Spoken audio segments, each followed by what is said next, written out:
li nga xam ne moom mooy ñu bokk ci moom te ay cotisation lañ ko doon defee mais nekkul xaalis boo xam ne dañ koy séddale wala ku ci nekk rek da ngaa war a am poste wala leneen ak leneen démb wax na ko.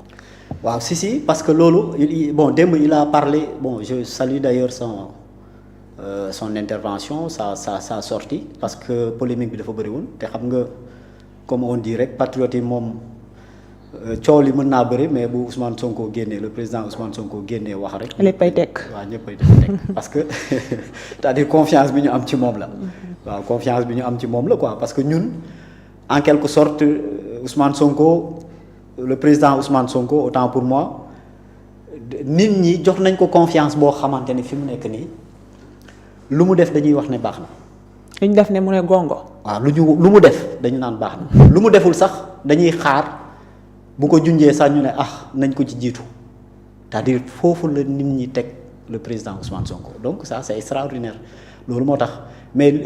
baax na aussi muy génn di wax parce que effectivement saa su amee coow am polémique il faut mu génn wax. parce que li nga xam ne mooy 108 millions yi jëloon na ampleur boo xam ne tamit ci biir Pastef ba mu naroon a def indi loo xam ne tamit mun nañ wax ne irréparable lay doon ci li nga xam ne mooy foofu la ci Pastef. non xam nga quand on parle encore de 108 millions sax man ça me dérange parce que ku xam état nu muy doxee war ngaa xam ne y a pas de scandale de 108 millions nit ñi ñoo ci parce que ku xam état nu muy doxee quoi war nga xam ne il n'y a pas de scandale de 108 millions. parce que 108 millions yooyu encore une fois du 108 millions yu ñu def benn enveloppe jox ko benn organe pour mu distribuer ko non individuellement cas par cas. la ñuy woo ex-détenu bi bu ko waa comité bi wooree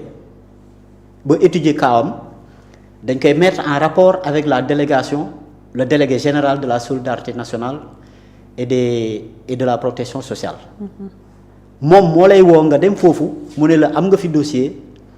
nga dem foofu ils font une enquête nga wax sa problème ñu évaluer ko defaral la benn mandat de chèque nga jël sa chèque nga dem retirer ko xam nga loolu c'est entre la délégation et l'intéressé donc loolu kenn mënu ci xam dara kenn mënu ci tant que borom waxul ne jot naa temps. maanaam c'est personnel waaw c'est personnel. waaw c'est personnel et puis c'est confidentiel. c'est personnel ensuite c'est confidentiel parce que on parle de protection sociale la dignité humaine kenn mënu ko exposer parce que même l'usager le client. est couvert par des lois yoo xamante ne on doit par exemple dañ ko war a sàng sutura waaw waruñu ko jox ba pare di ko publier. mu nekk loo xam ne maanaam mun nañ ne coow li basta sax ndax génn na wax na ko comme ni mu ko waxee yow sa biir wax nga ne bu génnee wax rek lépp loo xam ne xewoon na day teguwaat ci suuf waaye gis nañ li nga xam ne maanaam ñu ñëwaat ci li nga xam mooy suñu deuxième point bi mu nekk li nga xam ne mooy polémique bu juddu ci nomination bi nga xam ne nominé nañ ko kii di Awa Bokar Ly moom mi nga xam ne ñoo ngi ko nommé foofule ca CNRA gis naaw bañ ko nommé nag gis nga yenn ci li nga xam ne moo bokk ci Pastef bokk mun nañu wax na ci yenn ci dirigeants yi ñu génn di ñaawlu li nga xam ne mooy nomination boobu yow en tant que ngay militer ci li nga xam ne mooy Pastef nomination boobu noonu nga xam ne nominé ko nan nga ko gisee. waaw nomination boobu li jur coow sax c'est la dame en quelque sorte bon na ma baal si peut-être que samay propos dina ko naqari na ma baal mais moom ci boppam moom moo indi coow li parce que Conseil national de régulation des audiovisuels c'est un organe de régulation donc un organe de régulation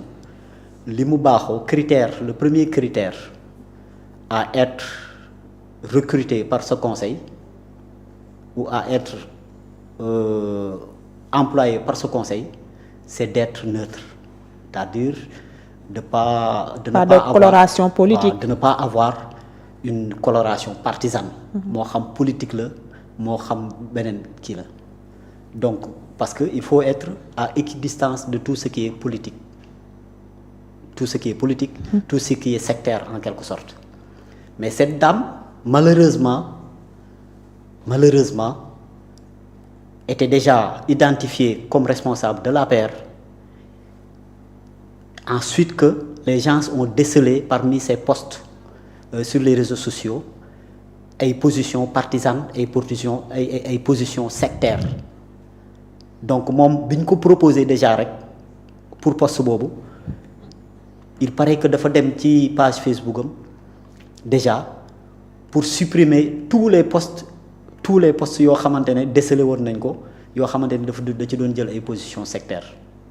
tu as vu. Déjà loolu rek dans l'éthique et la morale c'est pas une personne à qui on doit faire confiance